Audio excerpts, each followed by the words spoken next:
If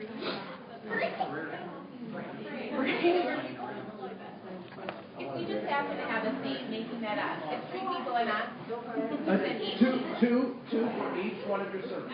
but when did we have all generations?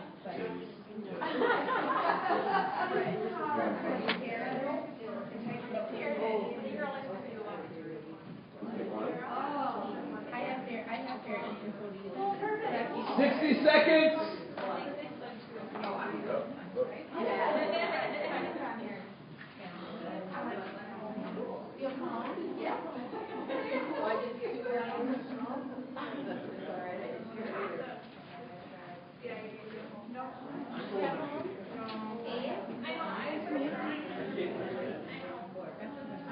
I agree with this.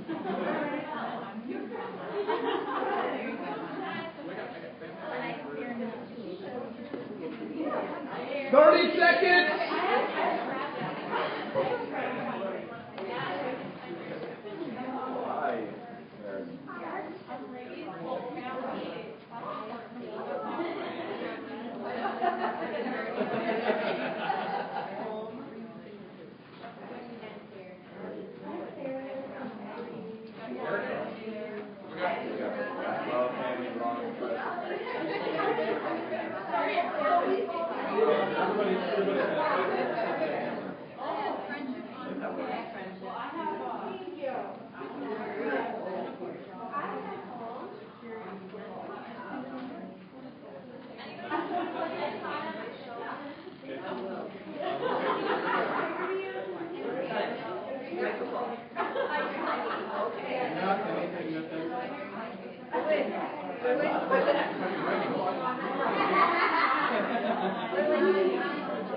Four, three, two, one, and game over. Game over. Little coercion in the end. What's that? Little coercion in the end. A little bit, just a tad bit. Great. So first of all, was there anyone that was actually able to get 8 different people? 8 different people. 8 different people. 8 different people. Okay, so I got 2 people here. Let's give them a hand. Was there anyone that was able to get 8 people total? A minimum of 8 people total. All right, cool. Let's give them a hand too. Is there anyone that was not able to find anyone to sign on their paper at all? And you have a totally blank piece of paper. Okay, great. So everybody was able to find someone to share with. So what do you think is what's the objective of this particular activity? Human connection. What's that? Human connection. So human connection. What else? All right, so talk about values. So sharing our values. What else? Think about, what we agree or disagree with. Okay. There were some sheets that I saw that I was like, I don't really agree with that, so I didn't sign off on that. Okay. There was something else that. So thinking about things that you agree with versus things you don't agree with, things you would sign on to, things you would not sign on to. Other purposes. What do you think the Difference in perceptions. Okay, so difference in perception. So we don't necessarily see things the same way, or in some cases we do see things the same way. All right. Yes? I was going to say, like, the concentric circles of values. So some people, I wrote something down and they said, oh, that's a good one, but I didn't think of that in my top 5 things. So Okay. certain people might have some values that are really important and they value more things, but it's just how we perceive those values. Okay, so there may be some things that we value. Now, I want to go back to one of my early questions, right?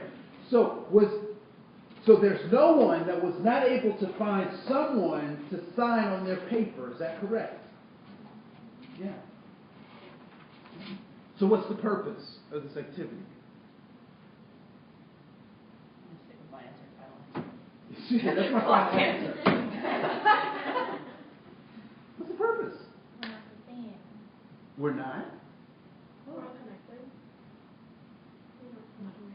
To show that we all have similar, we're all interested in similar, at least one thing. We all have similar values. Right. And you know, what I would suggest is a lot of times when we engaged in diversity conversations, trainers and people have spent a large amount of time talking about our differences, but we don't spend enough time talking about the things that make us more similar, that make us most alike. And so that's the premise that we will walk down. That because I believe we are more similar than we are different. I think our differences are important to have conversations about, but I also think that sometimes those differences can be distractions in terms of taking our mind off of what we should be focusing on, which is ultimately our humanity. Right? So you obviously value more than 4 things, so I just asked you to pick from the things that you value, 4 of them, and you wrote them down. Is that correct? Yeah, so you obviously value more than those things. As you were walking around the room, were there things that you saw on someone else's paper and you were like, man, why did I think of that? Or I should have wrote that down. What were some of those things? Integrity. What were some things you saw on someone else's paper and you were like, wow? Fairness. You saw that and you were like, oh yeah, I could have wrote that down. One more. I wrote education and someone said that they should talk about. Okay, so education was one of those. Okay, cool. As you were going around the room, were there also things that were more difficult to find someone to sign on, or you actually did not find anyone to sign on those things?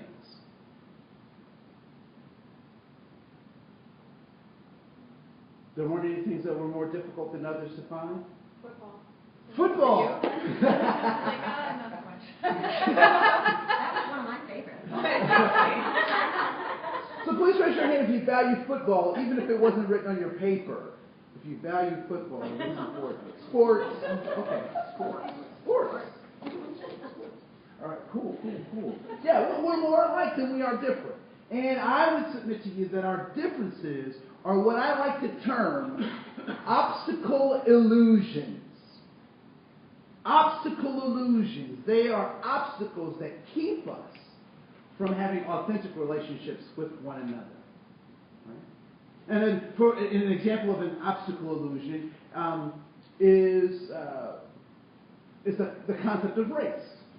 Race actually makes no sense if you sit down and you think about it. Right? And I like to use President Barack Hussein Obama as an example. So, ethnically, how does Barack Hussein Obama show up in the world? How does he show up? He's what? Same way everyone else does. The same way everyone else does? I wouldn't go that far. How does he show up? And which culture is looking at it? No? Well, okay. See, here we see him as black. But since he's half and half, in other countries he's not black. He's not. I don't care what other countries, I don't care what we say here. He shows up how? Black. He's black. Is that the root of his humanity? No, it's not, right? So he was born from his father was a black Kenyan. His mother was a white woman from Kansas. They came together and they Obama'd. And so he does show up in the United States as a black man, but he also could show up how? As a biracial or mixed race man. Which also means, as much as he shows up as a black man, he could show up as a mixed race man, which also means he could show up and say, I am a white man. How would President Barack Hussein Obama be accepted if he walked around saying, I am a white man? It's hard enough for some people to believe that he was born, nonetheless that he is a white man, right? And so when we think about race doesn't make a whole lot of sense when we think about the our humanity. Because I was born in the United States, but had I been born in Puerto Rico, I would be what? I'd be Hispanic. Same, everything is the same. But because I was born in a different place, I would be a different group. And so if race is a thing, it should last. It should be the same no matter where you go throughout the planet, when in fact it's not. Right? It's not even the same, in the United States, but we'll get a chance to talk about that as well. All right, so just a couple of truths I want to talk about and address. One is that human beings can learn, change, and grow. Who I am today is not who I was at 17, thank God. Whew. We can learn, change, and grow. And we typically learn from our successes and our failures. But we tend to appreciate our successes a whole lot more. Right? So we can learn, change, and grow. People do what they think works even when what?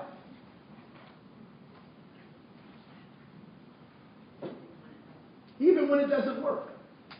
They do it because they think that it works, even though it may not be working. And why do they keep doing a particular behavior, even though it's not working? Because they think that it works? What's that? I'm thinking about it as a parent. You just eternally hope that what you do and say works.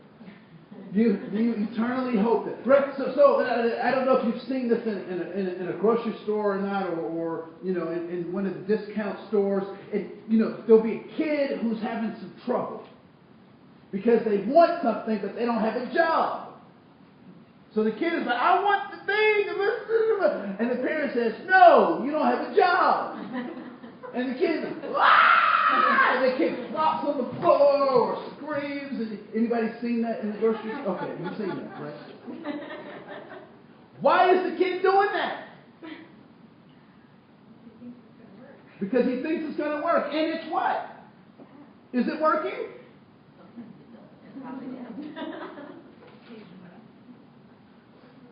So why is the child acting that way? Because it's worked when? In the past. And so we favor successes. We like to try to build on successes.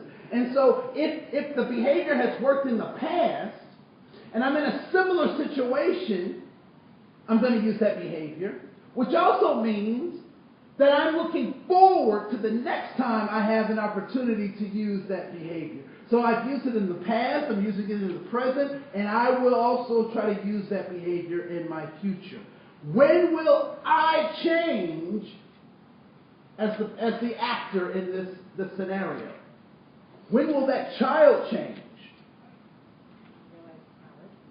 When the child realizes that it doesn't work. Because as adults being in that store, we realize that behavior is probably not going to get them what they want. The parent has a pretty good idea that behavior is not going to get them what they want. But the child, from their past experiences, hasn't had that epiphany yet.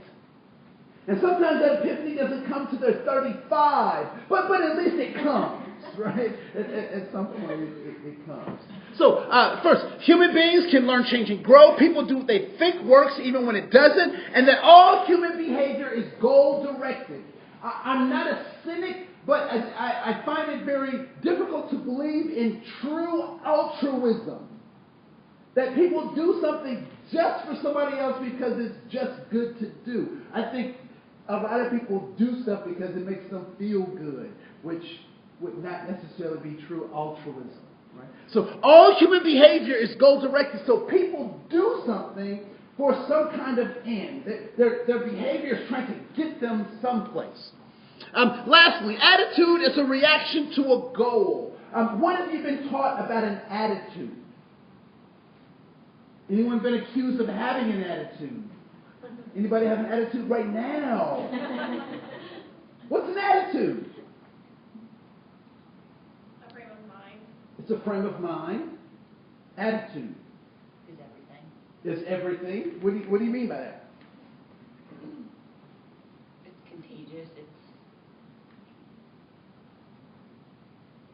something that we you are as a person most of the time. So it's reflective of who you are as a person. It's contagious. It's everything. Attitude. I think when you know, as if you're ever hiring anyone, I've hired people in the past and they say hire attitude because you can teach everything else. So I always think of it as, you know, it's something that kind of is within you. It may be able to change, but it's kind of that person. So if you hire your attitude, it's kind of. So attitude is about a person. It's a way of people carry themselves, right? Kind of. So a higher attitude, but you can teach everything else. Yeah. All right. Anyone else? You guys are brilliant. Those are great answers. And all of those answers were inadequate for my parents.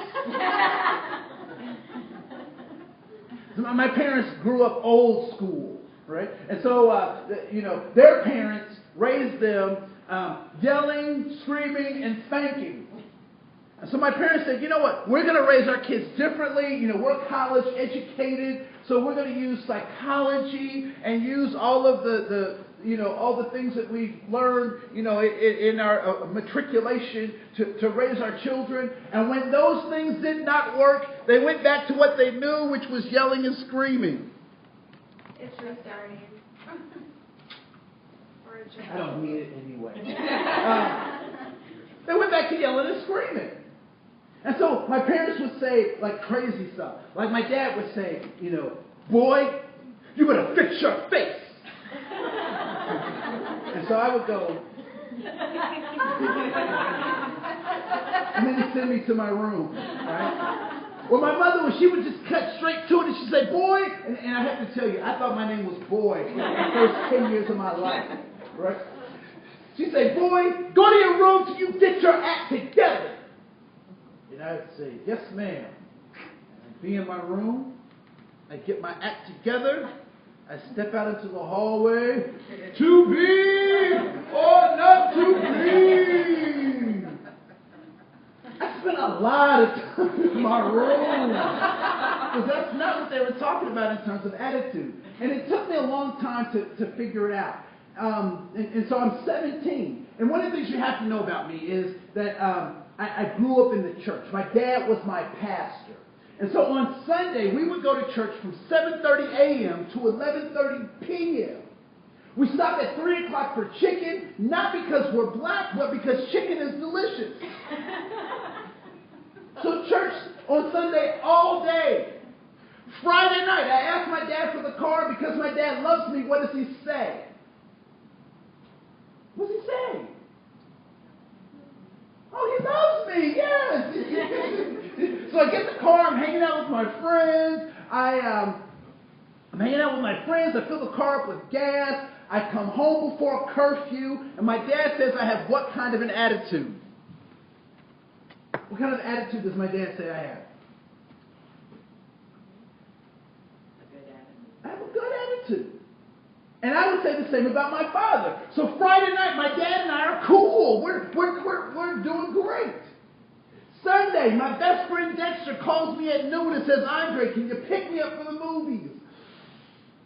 What do I know about Sunday? I got church all day. But I'm 17. I'm invincible. And Jesus is my friend. So I go up to my dad and I say, Dad, can I borrow the car? And what does my dad say? No.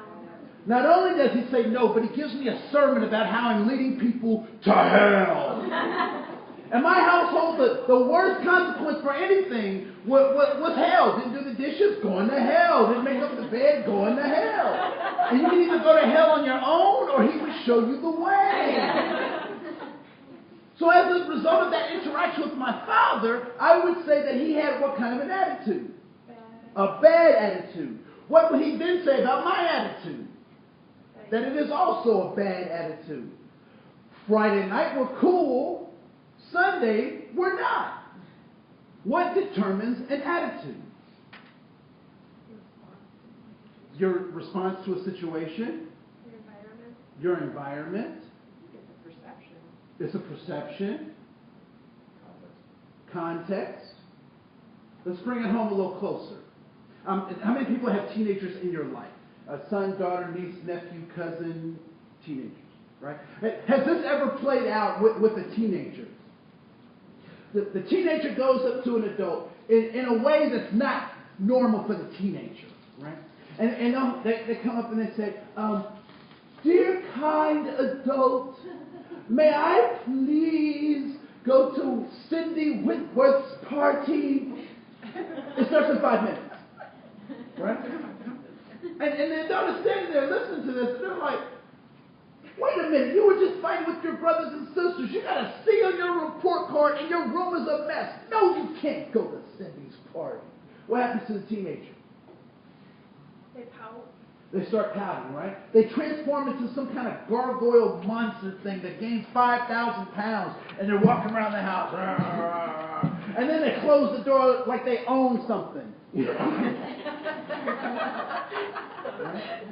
And then the adult is thinking, you know what, cooler heads need to prevail. This is not how I want to teach the kid how to be a responsible adult. So you go to the room and you say, you know what, child, I have thought about this, and you may go to Cindy's party for an hour and a half.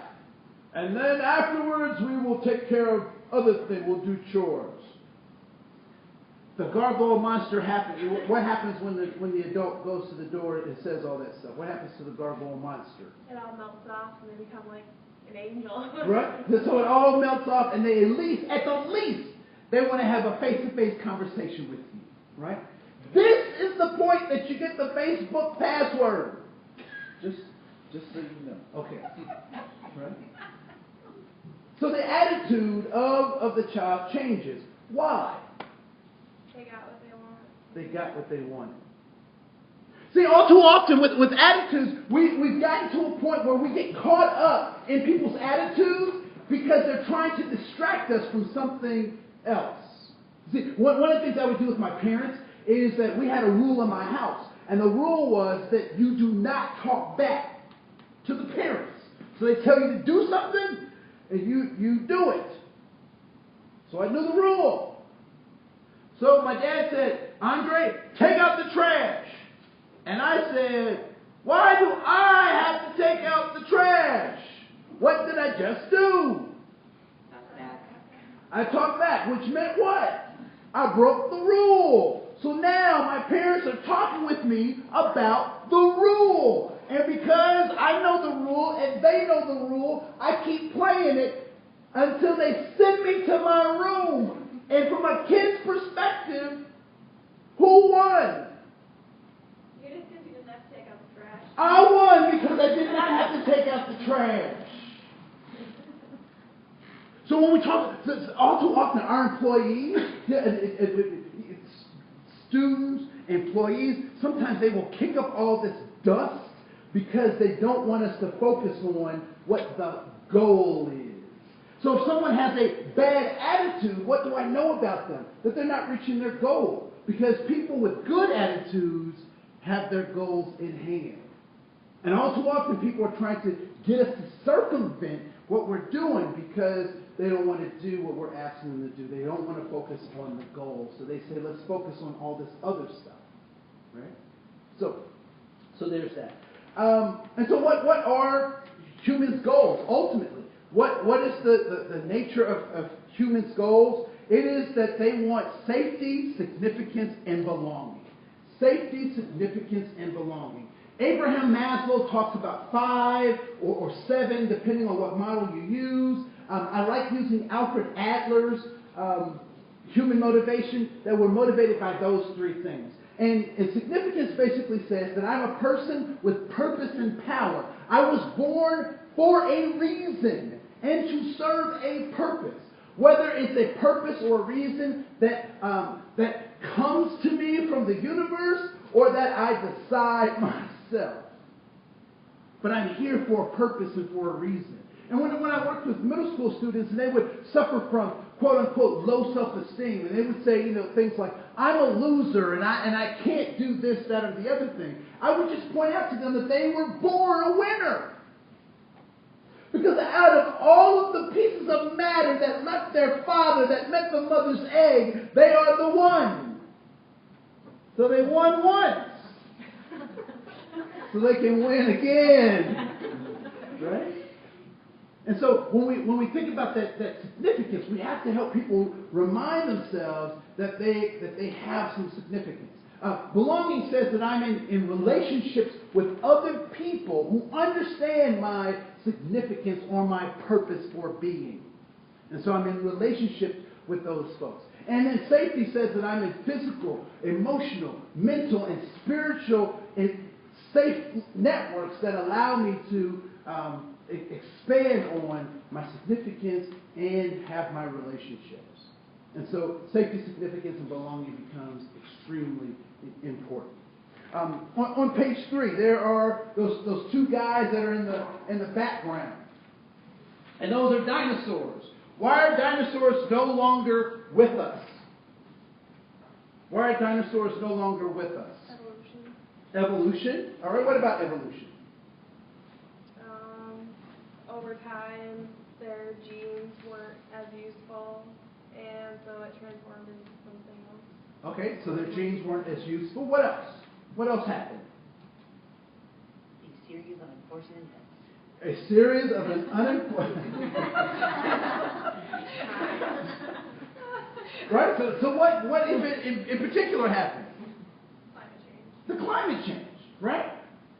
Some folks believe that an asteroid hit. Others believe that some other cataclysmic stuff. But ultimately, the dinosaurs could not adapt to the new context. And so that's why some of our relatives have to go too. Like the dinosaurs. Right? So context is extremely important. And context is a combination of, there's a direct relationship between context and culture. Context and culture are related. You cannot separate the two of them. Context and culture are related. And so when we talk about culture,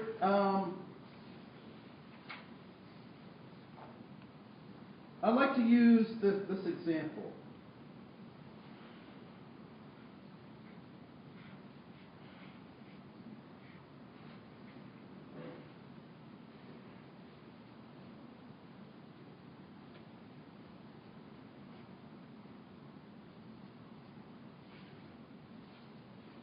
Anybody seen the movie Titanic? All right. This is Leonardo DiCaprio right here. I'm king of the world! Right? So he said, so what was it that sank the Titanic? It was an iceberg. Did they not see the iceberg? They didn't see how big it was. They didn't see how big it was, right? And so, what's that? They could only see the tip of the iceberg. They could only see the tip of the iceberg. And so the part that did the most damage was the part of the iceberg that they could not see. And so when we talk about culture, I like to use this as a diagram to kind of talk about culture and its relationship to context, right? And so as you talk about how do you help move employees, this becomes a very good way. Because first of all, what do your employees want? You know exactly what they want. They want to get paid, yeah. They want to get paid, they want to get their job done, and they want to go home safely. Safety, significance, and belonging. That's what they want. What do Somali people want? Safety, significance, belonging. What do Native people want? Safety, significance, and belonging. What do Nordic people want? Safety, significance, and belonging. What do skinheads want? Safety, significance, and belonging. What do bigots want? Safety, significance, and belonging. We'll talk about the differences in just a second. So when we talk about culture, there are two parts of culture, and forgive me if I break this down two basically, because I was a middle school teacher, so this is where I cut my teeth. Right? So there are two parts of culture. There's the part that you can see, and the part that you can't readily see. And the part that you can see, we will call artifacts. And the part that you can't readily see, we'll refer to as values. All right? So what are some artifacts that you go to a different restaurant, you go to a different, you go to a museum or you go to a different community, what are some of the artifacts that you can see that you know that is a different culture, or that there has been a shift in culture between where you were and where you are now?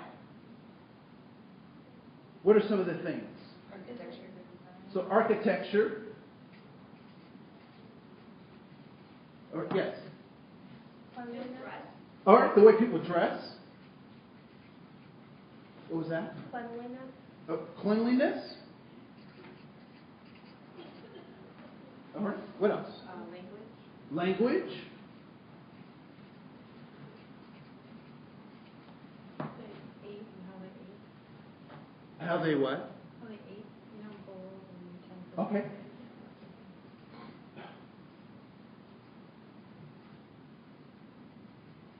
Eating tools and patterns. What else? Food. Food. All right. So the types of food that they eat. What else?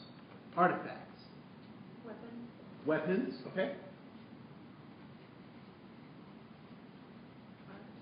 Art. Churches. What's that? Churches.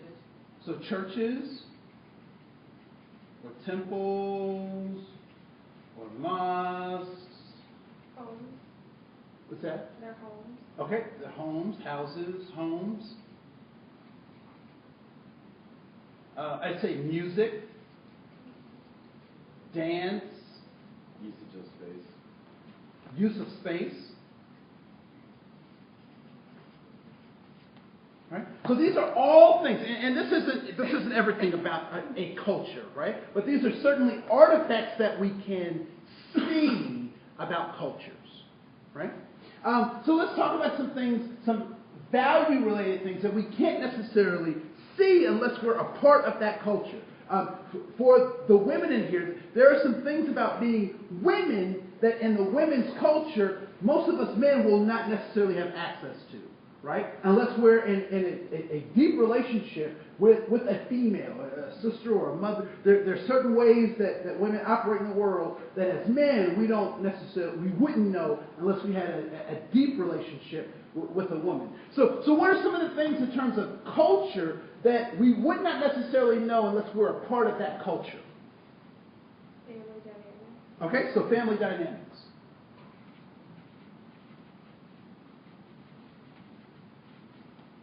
What else?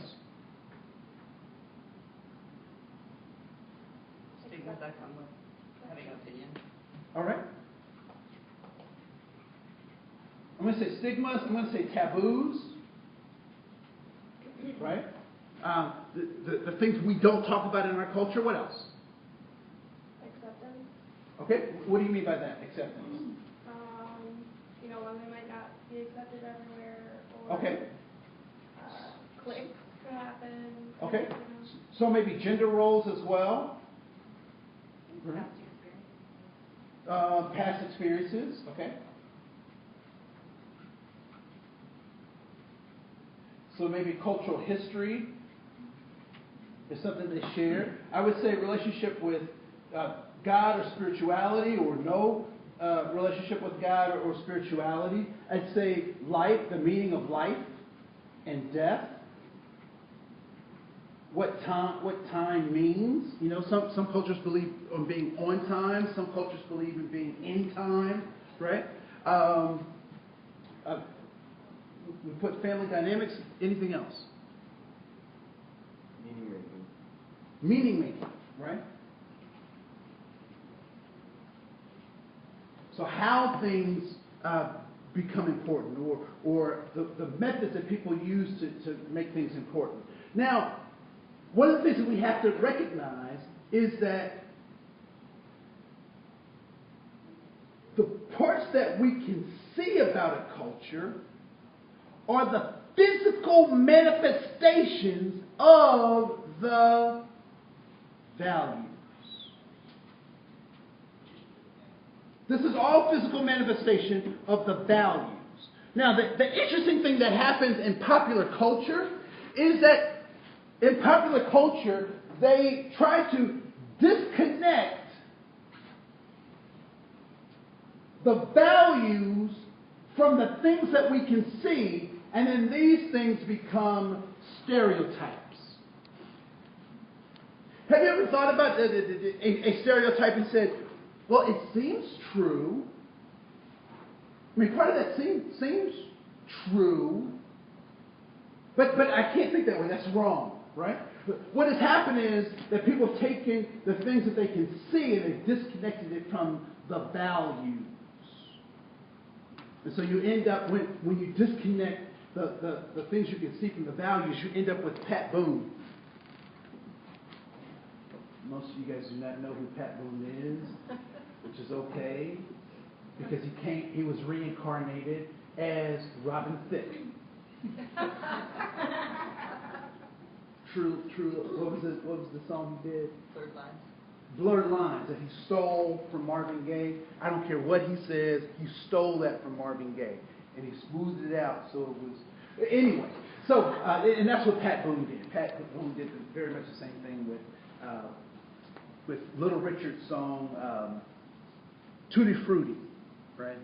So Little Richard said, "Wah ba ba loo ba ba ba ba," and Pat Boone said, "Wah ba ba loo ba ba." Okay, so here's a trick question. I'm telling you, this is a trick question because it's a trick question. I usually warn you when I'm going to give you a trick question. These are coconuts. Why was the Titanic not sunk by coconuts?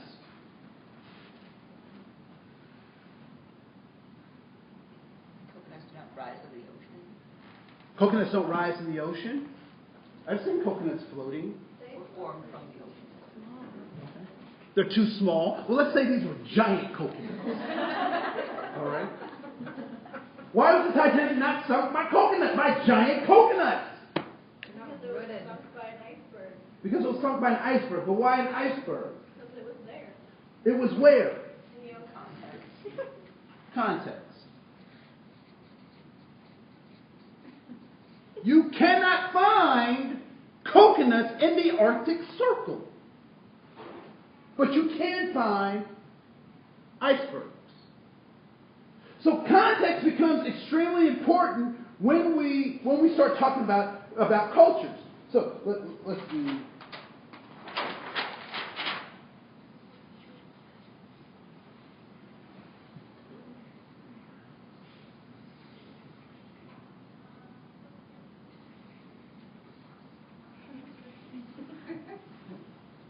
Can't forget.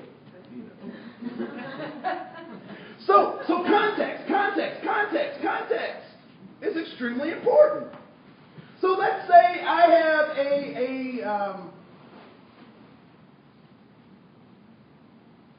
a farmer.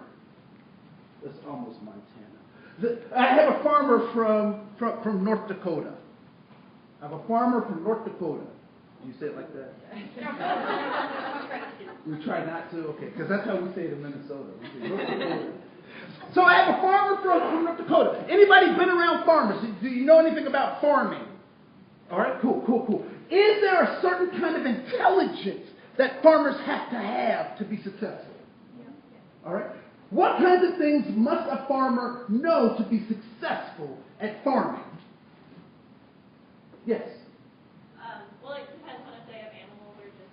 Get to all of it. I want it all. Things about agronomy, and they basically have to be a veterinarian at some level. So they have to know something about animals. They have to be a veterinarian, right? They might have to know about animal husbandry, right? How to get the big long glove in there and clean out one of the stomachs. Or so, they have to know all that kind of stuff, right? What else do they have to know?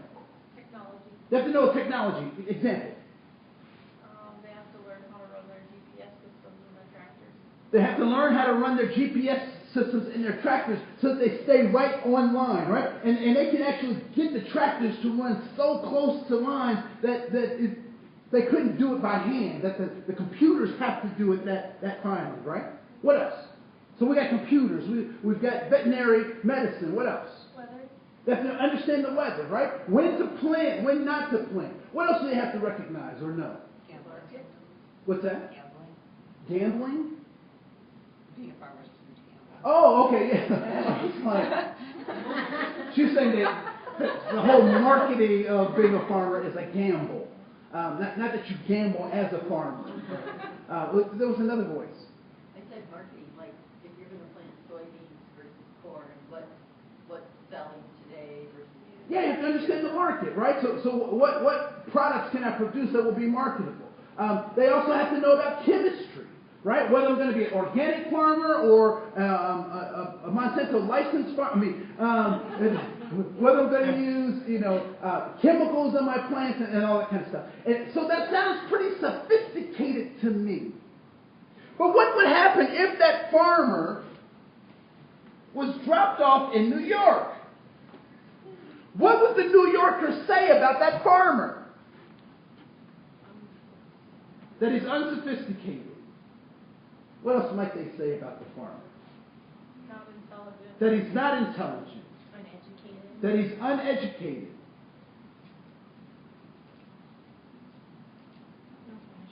No fashion. At the same token, if I took a New Yorker and I dropped him off on the farm, what might the farmer say about the New Yorker? High maintenance and impractical. That what? High maintenance and impractical. That he's high maintenance and impractical. What else might the farmer say about the New Yorker? Maybe that they're not hardworking. That they're not hardworking. Maybe they're not hardworking. Pretentious. That they're pretentious. Right? And he may go as far as to say what my grandfather would say about a dog that doesn't hunt. My grandfather would say, what do you do with a dog that doesn't hunt? You shoot it. I'm not saying that you should harm animals or anything like that. I'm just saying, my grandfather had a lot of dogs. I don't ever know what happened to them, but I just don't, right? So context becomes extremely important. And so when we start talking about folks who have come from other parts of the world, that wasn't so good. That could be South America. It could be a lot of places. Antarctica. Right? But when we talk about people who are coming from different places, they are coming from different contexts. Now, can the New Yorker adapt to the farm? Yes. Yes. Can the farmer adapt to being in New York? What is the gap called between their arrival and their acclimation? Starts with T and ends in I.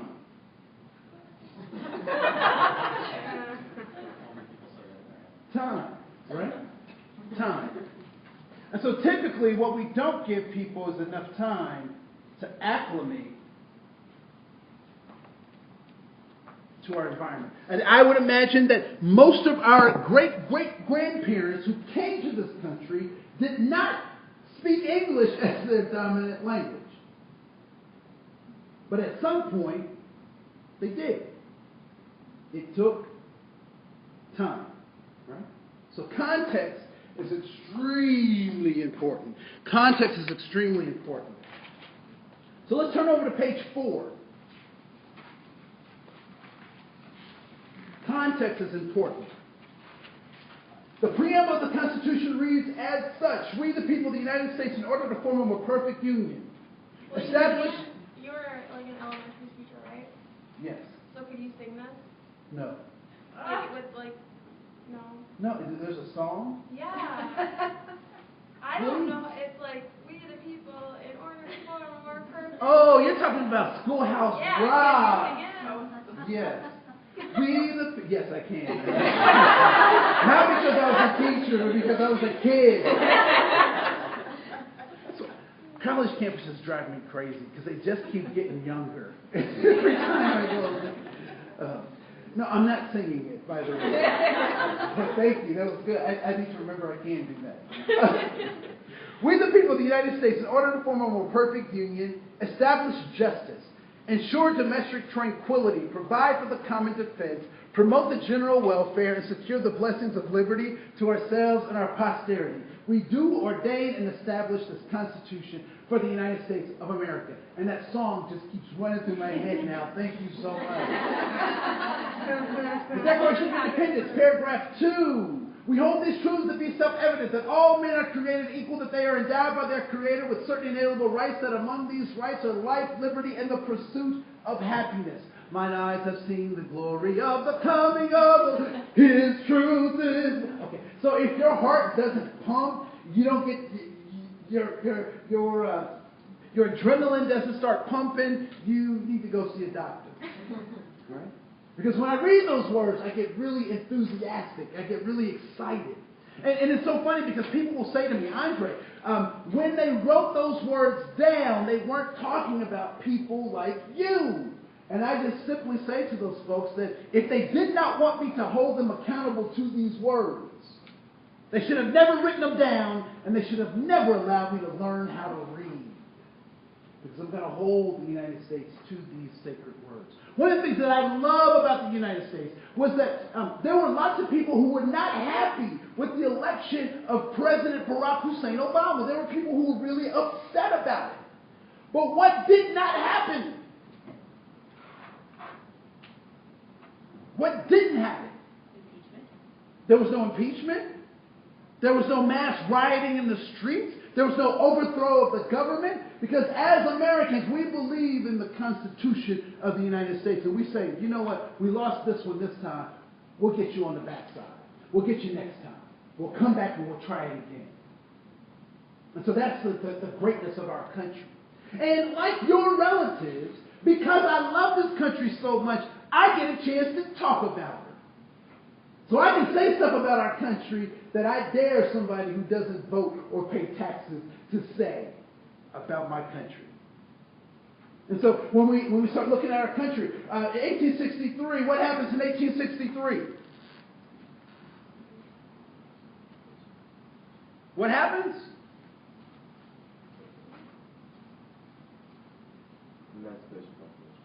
The Emancipation Proclamation, and that, what does that do? It does what for whom? It only frees the slaves that are already free. It frees what? It frees the slaves that are inherently already free within the North. It frees the slaves. It frees the slaves. It frees the slaves. What is a slave? What's a slave? Someone that's forced to work for someone else. Someone that's forced to work for someone else. What is a slave? It's human property. It is human property. Slaves are property. Was it property that was snatched from their homeland? Was it property that had to work from sun up to sundown, 7 days a week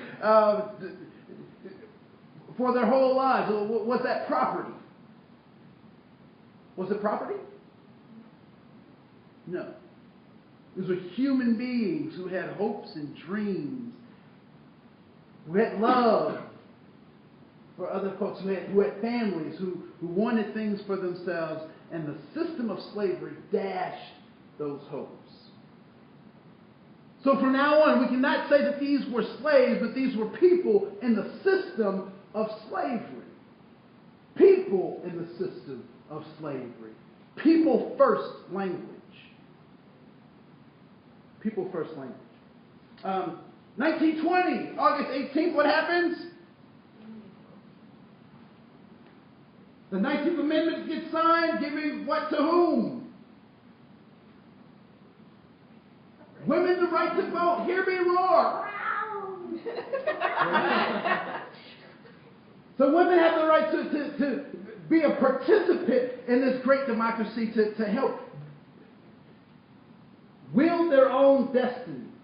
So they get to be a part of the democracy. 1924, the Indian Citizenship Act is signed. 1924, the Indian Citizenship Act is signed, giving Native Americans citizenship to the United States of America. Pause for the irony. 1964, the Civil Rights Act is signed, giving what to whom?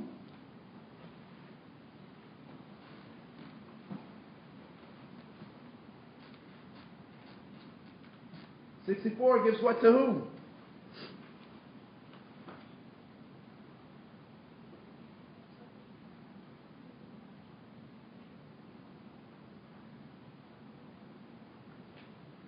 I got more patience than a broke bartender.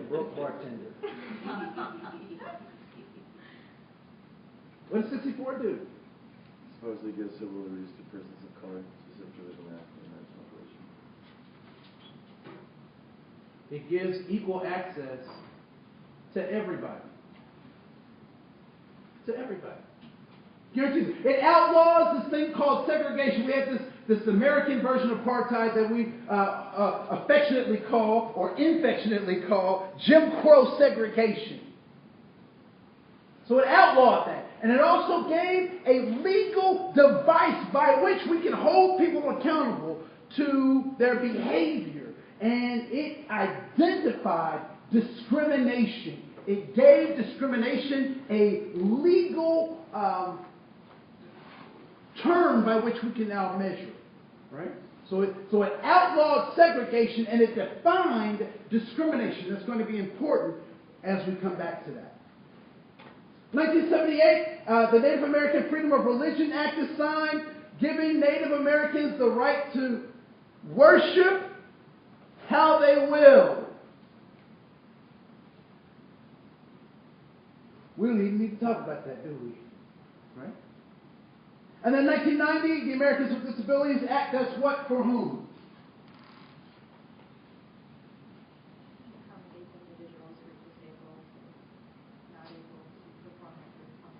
Gives them equal access to goods, jobs, services, and money, just like anybody else. Right? Context is important. Context is important. One of the things that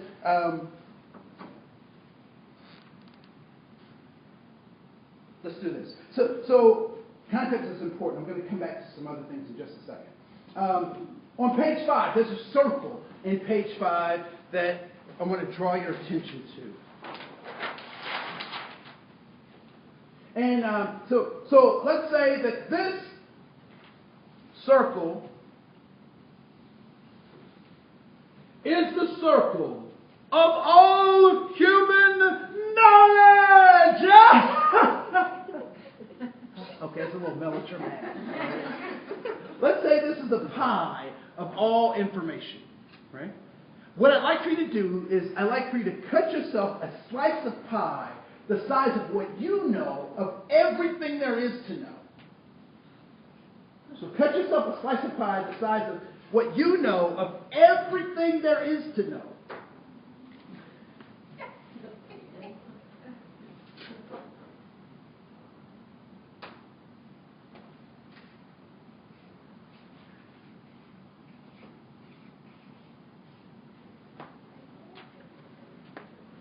So what are some examples of things that you know for sure? What are some things you know for sure? You know your name, John. That's because they printed it for me. I know, that's right. That's how I do it. Right?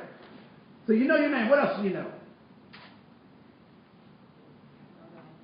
You know that you're here. You know that you're present. Right? One more. I'm a female. You know that you're a female. All right? Great. So there are things that you know. Now what I want you to do is I want you to cut a second piece of pie, and this piece of pie is quantifiable. All right? I want to say that. It is quantifiable because we want to leave room for a third piece of pie. All right? So the second piece of pie is quantifiable. And for this piece of pie, I want you to write down or carve out a piece of pie that is the size of what you know that you do not know. All right? So, for example, I know that I do not know Mandarin Chinese. I'm aware of that. Right? I know that I should not be your heart surgeon. I know that. Right? I also know that I can't fly a space shuttle. So those are things that I'm aware of that I know that I do not know. All right, so I want you to cut that second piece of pie.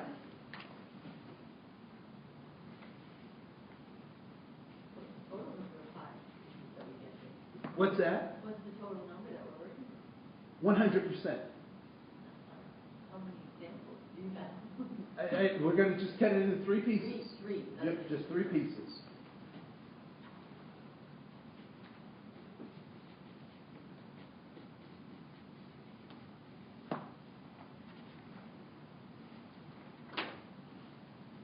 So give me three examples of things that you know you don't know. I know lots of languages. Lots of languages, all right? So raise your hand if you know that you don't know lots of languages. All right, cool. There was something else. Two more things. I don't know all the numbers of pi. All right, you know you don't know all the numbers to pi. Please raise your hand if you know you don't know all the numbers to pi as well. All right? One more thing that you know you don't know. All right? You know you don't know what other people are thinking. Please raise your hand if you know that. All right, good. Because if you did, that would be kind of spooky. Because you do not want to be in here, let me tell you. All right. So we have what we know, we have what we know we don't know, and what do you think the last part is? Don't know, you don't know. That's right. What you don't know, you don't know.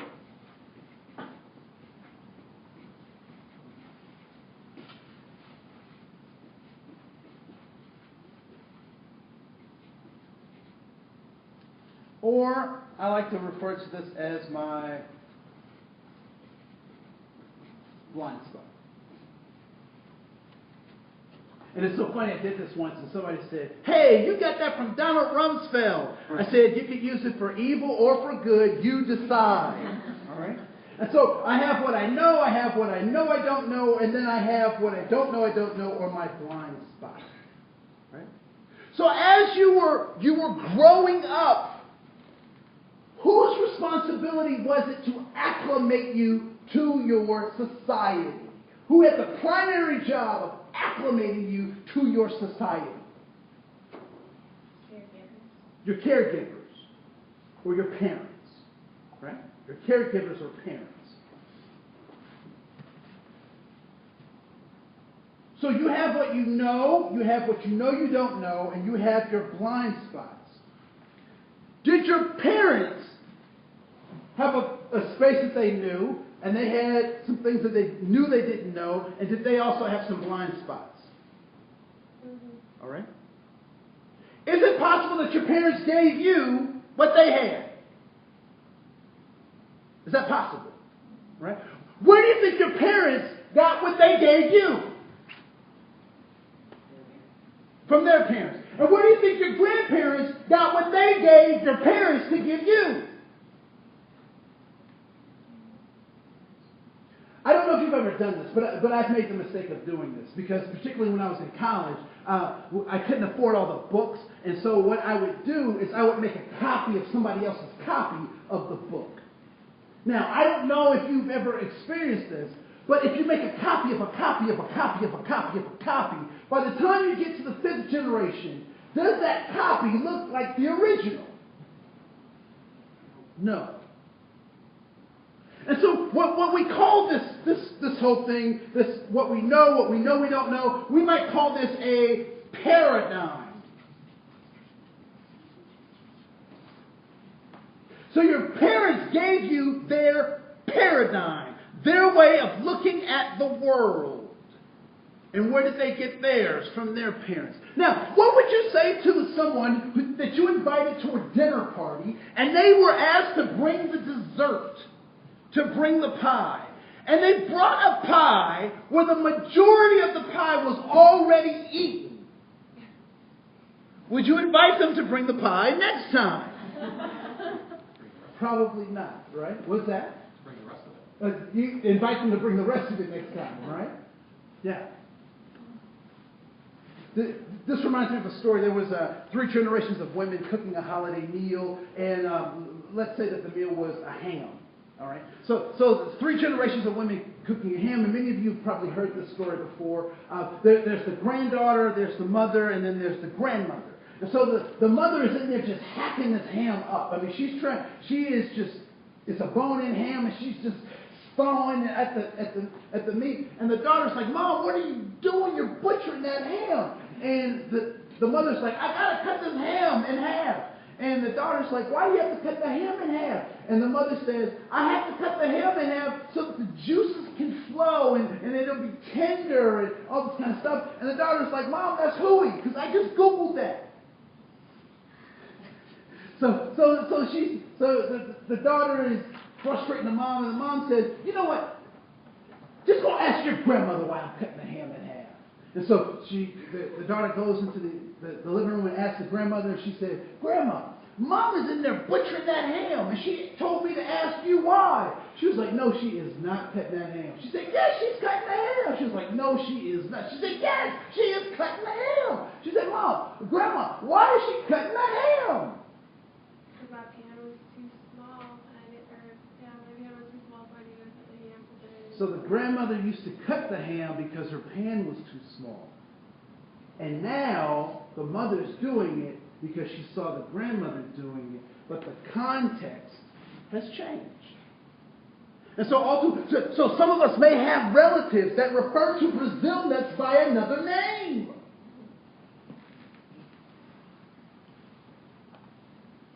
Some people know what I'm talking about. Some people don't. And some people are pretending.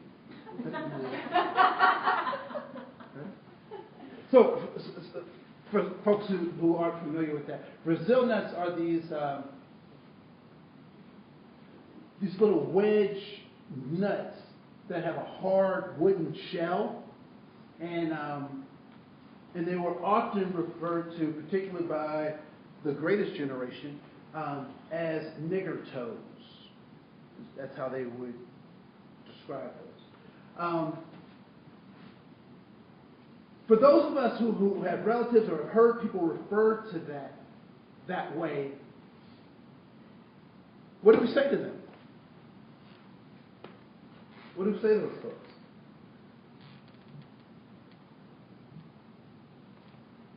Okay, there's not a lot you can say to them. So there's not a lot you can say to them? Okay. That's what they believe, and how do you change the way they believe?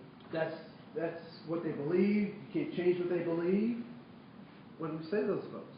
Not okay to say that anymore. What's that? It's not okay to We say it's not okay to say that anymore. Why? Because people get offended. Because people get offended. What else?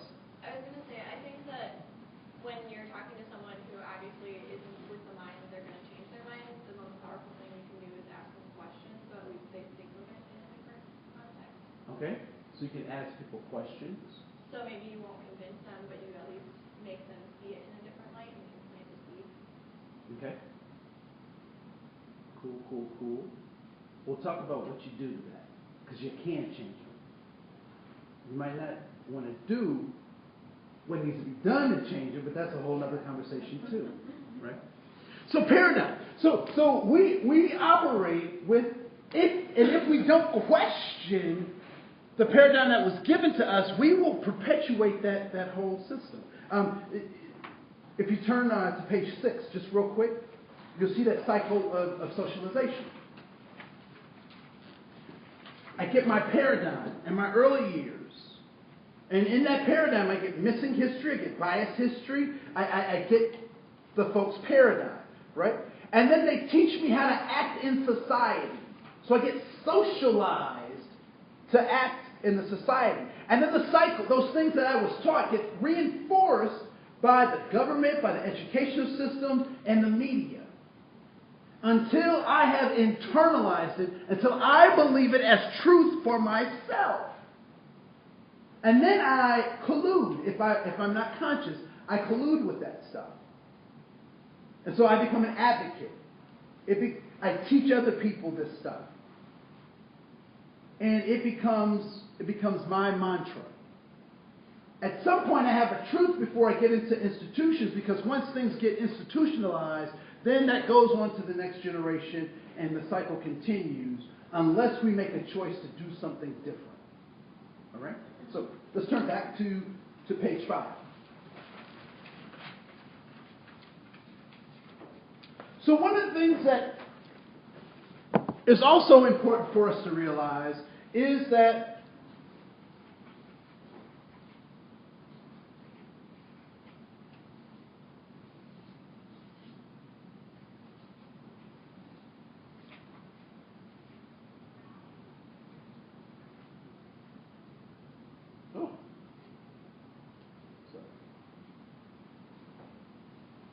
hard writing that way. That the human soul is made up of two things. It is a body and it is a spirit. And when those things are in close relationship to each other, we have a human soul. We have a healed soul. Part of what the concept of race is designed to do is to separate the human soul. Is to break the body from the spirit, to make the body a thing, to classify people as things as opposed to classifying them as people. And one of the things that I learned or was revealed to me when my grandmother passed, see, in my cultural traditions, we have an open casket funeral. And so my grandmother's in this really pretty box. This box is so pretty. I don't think she ever drove a car that's as pretty as this box. Right? So it's all pearl inlaid. We got knobs and all sorts of stuff. And she's just laying there. Just laying there. And people come up and they talk to her and they tell her, all the stuff that they meant to tell her when she was alive, and they tell it to her, but there's nobody at home. Because her body has now become a thing.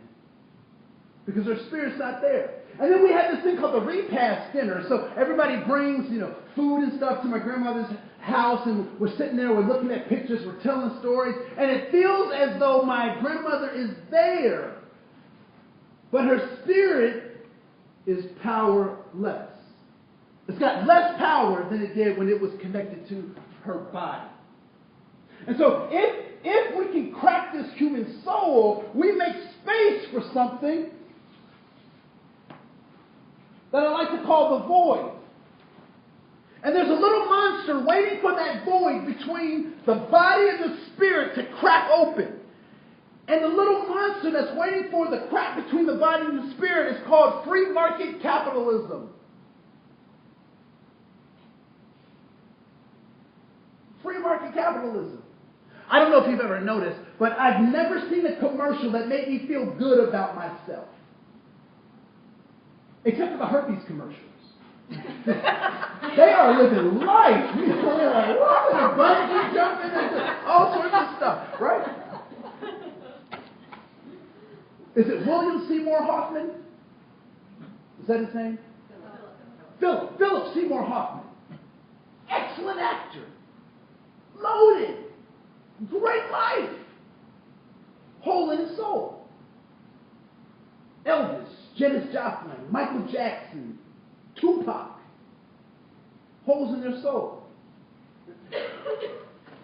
What can fill a hole in the soul? Can I buy anything that will fill the hole in my soul?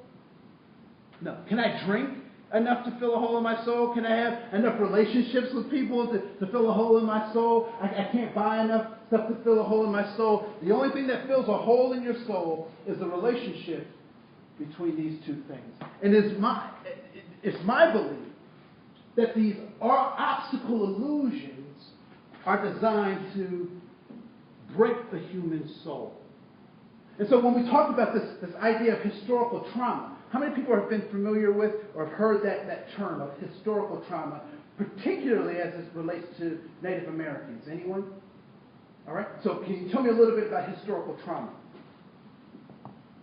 How has it been used in the circles that you've been exposed to?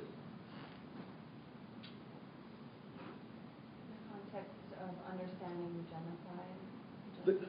The context of understanding genocide, okay, Of Native Americans. of Native Americans. What else?